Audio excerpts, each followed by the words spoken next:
কচু শাক রান্না করার জন্য নিয়েছি রসুন থেতো করে নিয়েছি, কাঁচা লঙ্কা আর কচু শাক। কড়াই গরম হয়ে গেছে, কড়াইতে এবার সর্ষের তেল দিয়ে দেবো।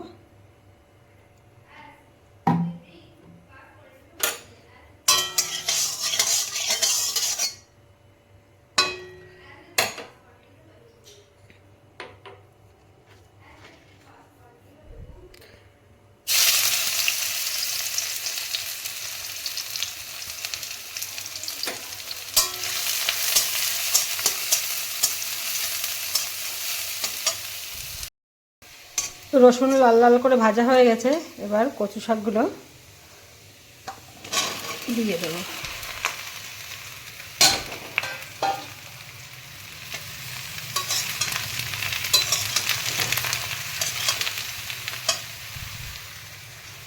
লঙ্কা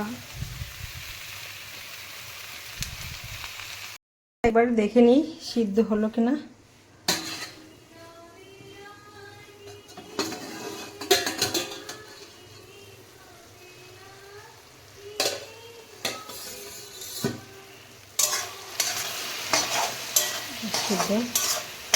সিদ্ধ হয়ে গেছে।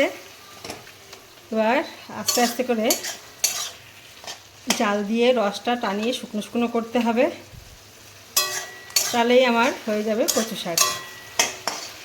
এইভাবে কচু শাক রান্না করলেও খুব সুন্দর লাগে খেতে। রস প্রায় টেনে গেছে, আর একটু রস টানলেই রেডি হয়ে যাবে আমার কচু শাক। হয়ে গেছে আমার কচু শাক। এবার আমি বাড়িতে নামিয়ে নেব। বাড়িতে নামিয়ে নিয়েছি। খুব সহজ পদ্ধতিতে কচু শাক রান্না, খেতে খুব টেস্টি হয়।